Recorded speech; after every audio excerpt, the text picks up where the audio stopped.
Face to Face with Chris Fisher.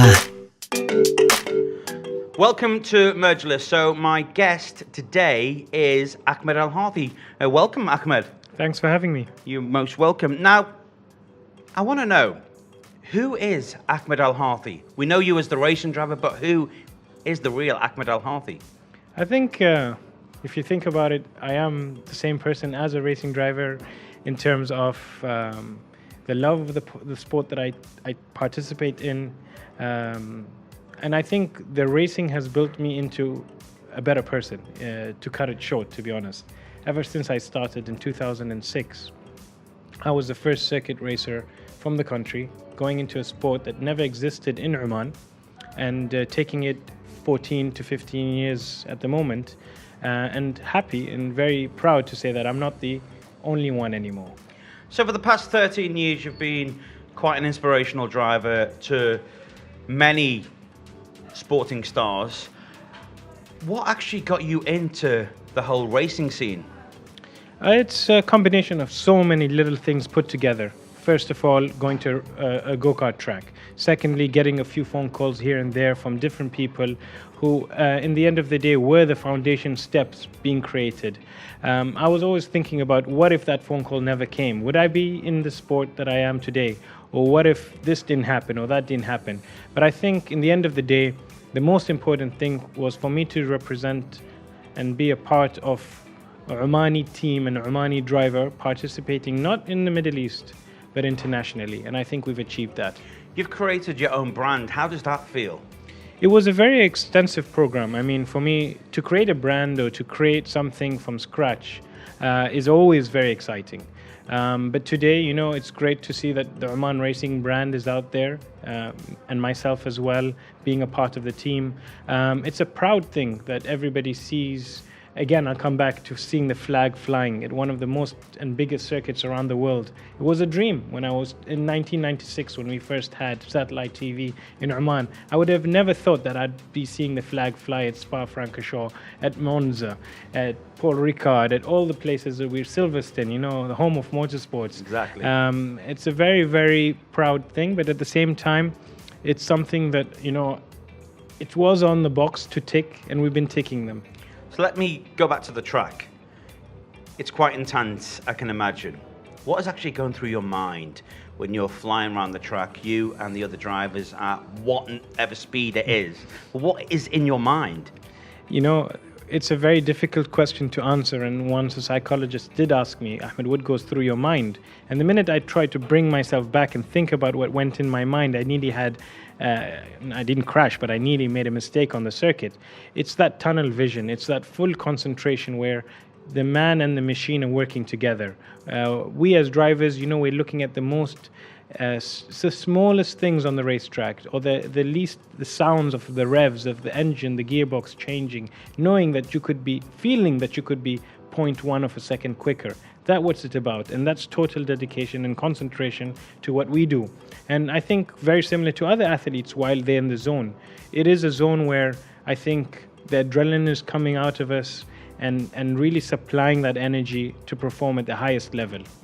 Now, during the holy month of Ramadan, what's it like trying to maintain that fitness and also just the preparations for the race in general? For me, the last 10 years have been extremely difficult during Ramadan because it is the time when we're actually still racing in Europe. So preparing myself for these races is important. Everybody asks me, do you fast while you're racing? It's impossible. Yeah. And it's always something. So I guess you make those days up. I have to. Yes. But at the same time, I try and keep my training regime unchanged during Ramadan. So the timings will change, but it's very important because, for example, in this year, I'll be, you know, in the 6-hour race at Paul Ricard, yes, which is a very, very tough race to do. So it's great that I have people supporting me in terms of letting me know what to have and to drink before the races and after the races, and that makes me stronger mentally as well. Okay, I've got a couple of questions for you relating to Ramadan. Now, I fasted last year, so what tips would you offer somebody like myself if I wanted to fast during Ramadan? I got a lot of great tips, but what tips would you offer? Well, I'd recommend that you don't try and drink 5 liters of water 5 minutes before you start fasting. I think it's a gradual thing that since when you break your fast, you rehydrate correctly and gently. Plus, the most important thing is to try and stay away from foods that will make you thirsty later on. It's a mental thing, personally. And a lot of us are lucky enough not to be working under the sun throughout the day. So that's a blessing. Plus the fact that, for me, it is it's a difficult time because that's when the family gathers and everybody's inviting you to eat so many things that is not going to help you when you're back in the race car. So try everything. Fit in the race car as well. Exactly. I always say try everything, but take small quantities of it. What you're saying about the food? What is your favorite iftar meal? What do you like the best? Oh, I think I like whatever I see in front of me at the time. It's the scariest thing is for me to go shopping just before iftar because I'd like to clear the whole supermarket. But for me, it's all the local stuff, which is great. And personally, it's every time. Every day is a different thing. So I don't have anything in particular that I'd love to have. Now, what benefits do you feel by the end of Ramadan? Spiritually, something special. Mentally, it makes me stronger as a person. And of course, it's a month of good deeds, but that doesn't mean that you stop these good deeds once Ramadan is ending. Try and take that along with you as the months continue and try and make it to the next Ramadan. That's when you really realize that you've actually done and contributed to yourself. A lot of people say, what's your New Year's resolution? True.